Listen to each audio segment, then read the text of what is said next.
Bonjour à tous, bienvenue à nouveau en ce 30 octobre à une page d'Évangile. Jésus nous parle aujourd'hui. Nous allons écouter un extrait du texte de Saint Luc. Alléluia, Alléluia, Alléluia, Alléluia.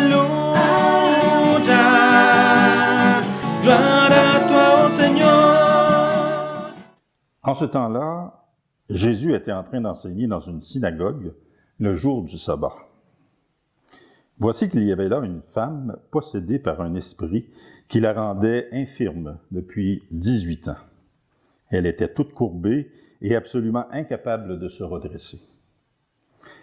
Quand Jésus la vit, il l'interpella et lui dit « Femme, te voici délivrée de ton infirmité. » Et il lui imposa la main. À l'instant même, elle redevint droite et rendait gloire à Dieu. Alors le chef de la synagogue, indigné de voir Jésus faire une guérison le jour du sabbat, prit la parole et dit à la foule, « Il y a 6 jours pour travailler, venez donc vous faire guérir ces jours-là, et non pas le jour du sabbat. » Le Seigneur lui répliqua, « Hypocrite, chacun de vous, le jour du sabbat, ne détache-t-il pas de la mangeoire son bœuf ou son âne pour le mener à boire? Alors cette femme, une fille d'Abraham, que Satan avait liée voici 18 ans, ne fallait-elle pas la délivrer en ce jour, même si c'est le sabbat? » À ces paroles de Jésus, tous ses adversaires furent remplis de honte, et toute la foule était dans la joie à cause de toutes les actions éclatantes qu'il faisait. Acclamons la parole de Dieu.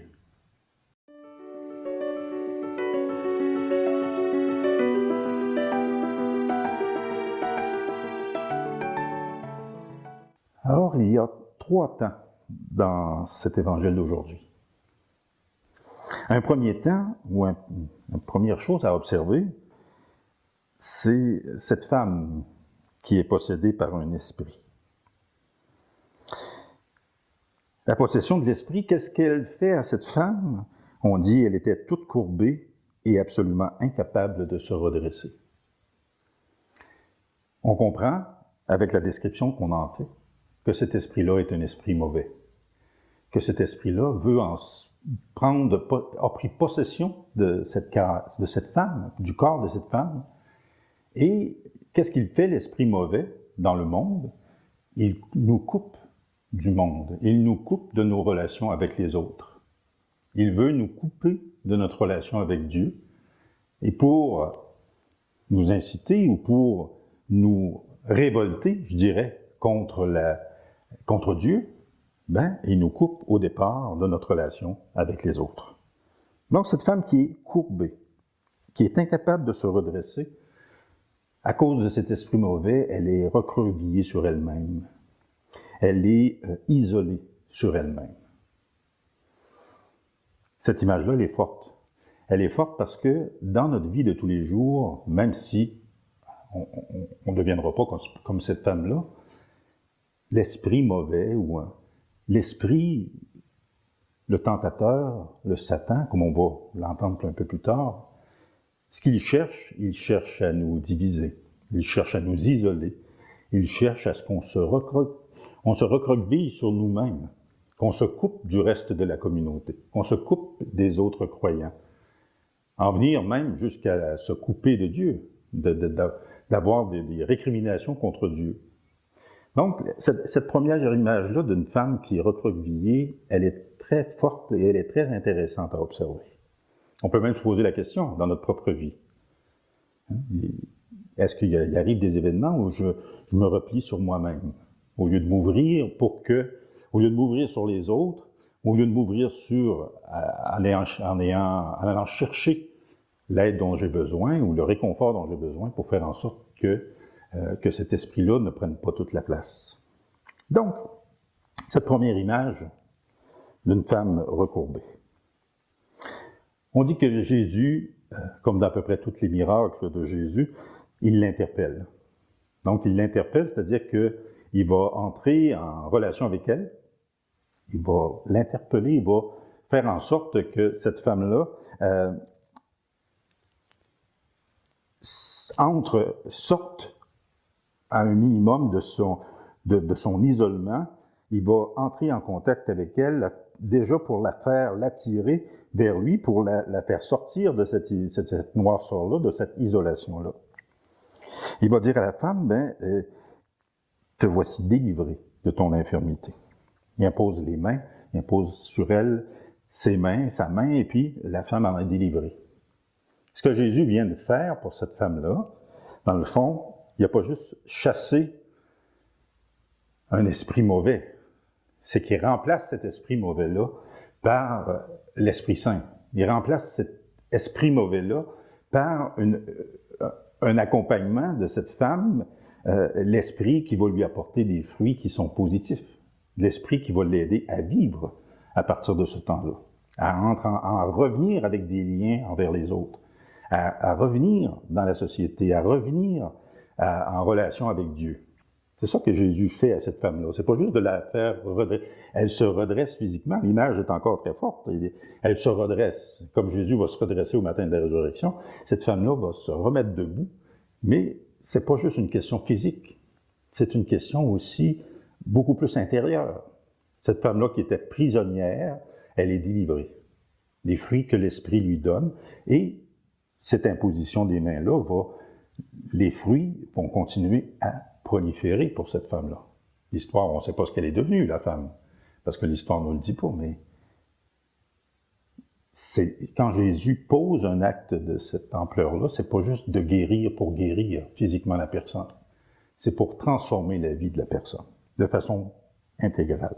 Donc, dans un premier temps, la femme est recourbée sur elle-même. Dans un deuxième temps, Jésus lui donne l'Esprit Saint, lui donne un esprit qui va lui apporter des bons fruits, plutôt qu'un esprit mauvais qui la recroqueville sur elle-même. Donc l'esprit mauvais est chassé pour faire de la place à cet esprit, à l'Esprit Saint, qui lui apporte les fruits dont elle a besoin. Et la dernière étape de ce texte, on y va avec la question du jour du sabbat. Donc, le jour du sabbat, on réfère à la Genèse, Dieu qui crée en 7 jours. Donc, le texte dit, la 7e journée, il se repose. Donc, pour les Juifs, quand on a développé les différentes lois juives, le 7e jour, qui pour eux est le samedi, la semaine commence le dimanche, donc le dimanche c'est une journée où on travaille, tout ça, et jusqu'au samedi, le samedi qui est une journée fériée, une journée où on ne travaille pas, où on est censé, la seule chose qu'on est censé faire le samedi, c'est de louer Dieu, ou de prier ou de louer Dieu. Donc, du coucher du soleil du vendredi jusqu'au coucher du soleil du samedi, c'est le Shabbat, c'est le repos. On essaie de prendre Jésus à défaut dans l'histoire. On essaie, dans le fond, quand on le met en lien avec les deux premiers aspects qu'on a vus, on essaie de dire à Jésus, la délivrance que tu apportes, tu ne dois pas l'apporter le jour du sabbat. Comme si Dieu était régi par un temps, comme si Dieu était régi par une façon de faire ou un temps pour faire les choses. Pour les Juifs, le sabbat, pour les Juifs très religieux, même encore aujourd'hui, il y a des Juifs qui observent le sabbat de façon rigoureuse, mais ce que Jésus et puis c'est pas fou, la façon dont Jésus va apporter les choses, c'est qu'il va leur dire, est-ce que vous allez mourir? Laissez mourir, c'est un peu ça. Est-ce que vous allez laisser mourir votre bœuf et votre âne le jour du sabbat, en ne lui donnant pas d'eau? Est-ce que vous allez laisser mourir votre troupeau le jour du sabbat? Eh bien, ils vont se rendre compte, dans le fond, surtout les plus pauvres des Juifs, qui n'avaient pas les moyens de se payer des serviteurs non-juifs, parce que les riches, c'est ce que les riches faisaient. C'est qu'ils employaient des serviteurs qui étaient des non-juifs, Alors eux, ils pouvaient travailler le jour du sabbat, il n'y avait pas de problème. Mais ceux qui étaient plus pauvres et qui voulaient observer le sabbat, ben, c'est pas vrai qu'ils allaient laisser mourir leurs animaux parce que c'était congé. Donc, l'esprit, à la fin de l'Évangile, l'esprit qu'on essaie de ramener à Jésus, ou qu'on essaie de ramener dans cette histoire-là, c'est encore un esprit qui isole. On essaie de ramener un esprit qui isole, qui coupe du reste du monde. Le même esprit qui était au départ avec la femme. Donc, Jésus va leur dire, il faut se délivrer. Il faut que vous soyez délivrés de cette histoire de règles-là. Ça ne veut pas dire de ne plus observer de règles, de tout envoyer promener, mais si la règle fait en sorte que la vie ne s'installe pas, c'est pas une règle qu'il faut suivre. Si la vie ne s'installe pas, et le texte se finit de cette façon-là. C'était très intéressant. Quand on arrive à la fin, on dit, bon, les adversaires s'attendaient pas à une réponse de ce genre-là, donc pour eux, ils sont décontenancés un peu, pas trop comment répondre à ça. Mais la phrase la plus importante à la fin, et toute la foule était dans la joie. Donc, toute la foule était dans la joie. Les gens qui l'écoutent sont aussi des Juifs, sont aussi des gens qui suivent le sabbat. Mais ces gens-là qui sont de cette foule-là dans la joie, la loi les opprime, la loi les replie sur eux-mêmes, la loi les courbe. Jésus vient les délivrer de cette loi humaine-là, de cette loi qu'on pense de Dieu, mais qui est forgée par l'humain. Donc, le fruit pour tout le monde qui sont autour de la joie. C'est ce qu'il faut rechercher pour nous-mêmes, puis c'est ce qu'il faut rechercher pour nos communautés aussi. C'est ce qu'il faut rechercher dans nos milieux, dans nos églises, dans nos paroisses, avec les prêtres, avec les différents intervenants. C'est ce qu'il faut rechercher. Il faut rechercher de la joie. Souvent, la joie, on va se laisser emporter dans des tumultes de toutes sortes. Des tumultes matériels, des tumultes d'organisation, il y a moins de monde qui sont là, il y a moins de bénévoles, etc. On se casse la tête avec tout ça.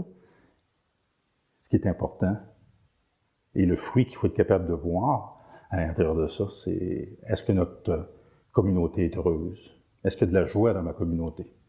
Est-ce que je suis heureux de faire partie de ma communauté? Est-ce que j'aime faire partie de la communauté? C'est la question avec laquelle je vous laisse aujourd'hui. Je vous laisse continuer à la mûrir, puis de la partager avec d'autres. Peut-être que si vous avez une réunion quelconque dans vos milieux, au début de la réunion, faire un tour de table, puis se dire, est-ce qu'on est heureux en communauté? C'est peut-être le début de quelque chose. C'est peut-être le début de creuser pour voir qu'est-ce qui nous rendrait plus heureux, ou éliminer ce qui nous rend malheureux à l'intérieur de nos communautés. Alors, je vous souhaite une bonne fin de journée, une bonne semaine. Au revoir.